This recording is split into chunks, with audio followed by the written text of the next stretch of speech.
It is often desirable to describe the behavior of some real-life systems or phenomenon, whether physical, sociological, or even economic, in mathematical terms. The mathematical description of a system or phenomenon is called a mathematical model.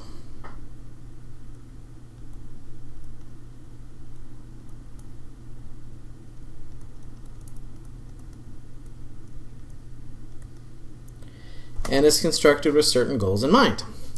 Construction of a mathematical model of a system starts with identification of the variables,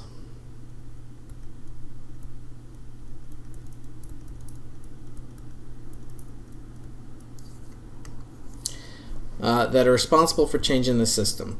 We may choose not to incorporate all of these variables into a model at first. In this step, we are specifying the level of resolution of the model.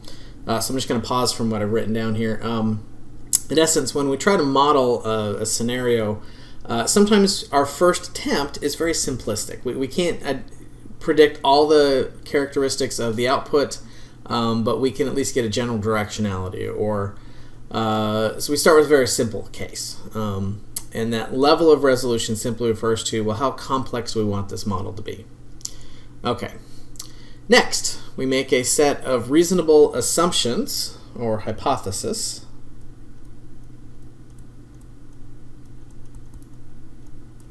about the system we're trying to describe. These assumptions will include any empirical laws that are maybe applicable to the system. So there's a nice little graphic I borrowed from the textbook. Kind of outlines kind of how the process goes. So it's kind of a circular process. You start with some assumptions. You express in some sort of equation format, solve that to attain a solution, see how well the solution makes a prediction, compare that prediction with known facts, and then you jump right back into it. So you try to make the formula a little bit more better. Wow. You try to make the formula do a better job at predicting by adding more characteristics to it. So in this particular lesson, we're going to focus in on some general different types of problem types. So we're going to sort of answer that question of, when am I ever going to use this? And why do we care about what this class is teaching? So we'll briefly look at a couple of examples and try to use a few things to answer some questions. One of the earliest attempts to model human population growth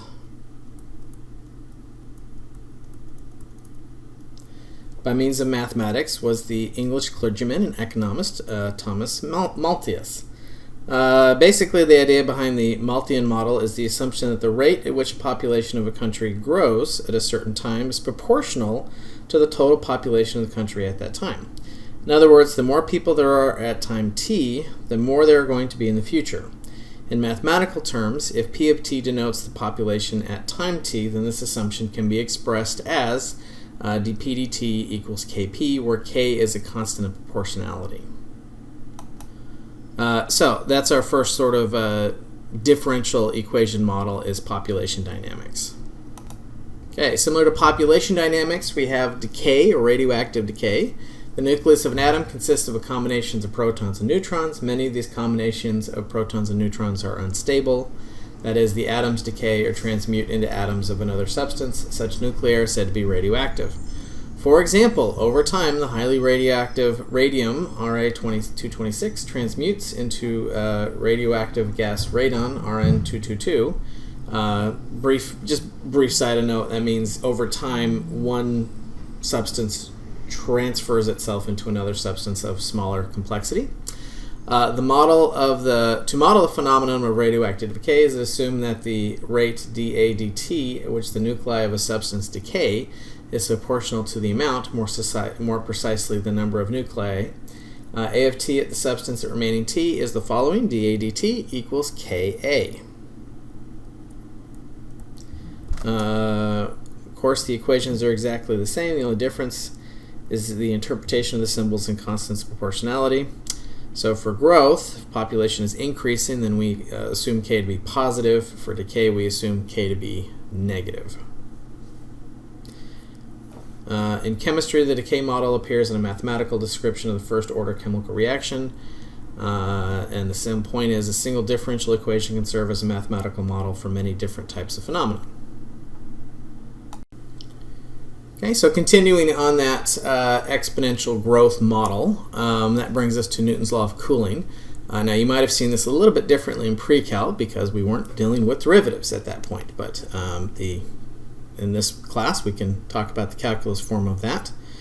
So Newton's law of cooling, according to Newton's empirical law of cooling, the rate at which the temperature of a body changes is proportional to the difference between the temperature of the body and the temperature of the surrounding medium, the so-called ambient temperature.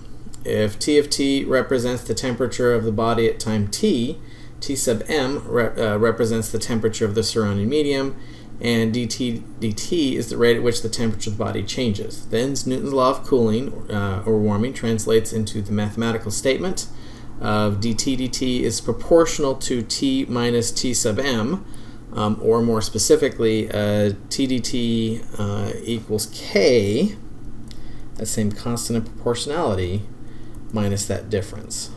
So the other examples we were looking at were mathematical models where it was proportional to a particular output, so maybe the population, maybe the initial amount of a substance. In this case, we're saying that the growth rate is proportional to the difference between the current temperature and the surrounding temperature. So let's take a look at an example. We've got let me get the whole thing on the screen here. Got a cup of coffee that cools according to Newton's law of cooling. Use the data from the graph to estimate T sub m, T sub naught, and K in the model of the first order initial value problem. And so they kind of give us a reminder of what the equation is, and then what that T sub 0, that one right there, in science classes a lot of times they'll call that T naught. Simply represents the amount at the beginning of the model. Okay, so we're being asked to identify some very specific characteristics here, so let's kind of keep track over on the side. Then I wanted to find out the initial amount, the temperature of the medium, and the K. So that's kind of what I'm solving for here. Alright, so the initial amount we can get by looking at when does the graph start. So that's this element right here. And I would say that's sort of a reasonable estimate as to where we think that is. It's somewhere between 150 and 200. So I might say that that's, say, 175. Well, does it kind of look like halfway? Yeah, we'll go with 175. Why not? That sounds like a good estimate. That's our initial temperature. T of m represents the temperature of the surrounding medium. So in that case, over time, this object is going to cool down until it hits room temp. So looking at our chart, can we make an assumption about room temperature? So room temperature is what it's going to be in the long run. So I kind of see that there's this horizontal asymptote type thing. So if I come over here, that value of what it would be in the long run would tell me what my temperature of the surrounding medium is. So that looks halfway between 50 and 100, so I'm going to say that one is 75 as well. Okay. Now, as far as K goes, I'm going to take advantage of this equation here and rewrite things, because it says this dt equals K times that difference. So K then would be dt over the difference there. So can we do an estimate as far as maybe what the slope is doing? So let's see. If we kind of pick a point, let's pick this point right here. Right, that location right there. And let's see, do an estimate of maybe, do lots of halves here, so 12.5 on 100, right? All right, so what would the slope at that particular location looks to me that it's kind of going down 1 and over 1. So I would estimate at that location that it would be a slope of -1. So when t equals 100, Tm is still surrounded medium of 75, and dt, sorry, looks to be about -1. Now I recognize there's some estimation elements of this, and that's kind of what the question's asking us to make some estimation. So if I evaluate that, I get -1 over, let's see, 100 minus 75, which is -1 over 25. And so that would be my assumption for k.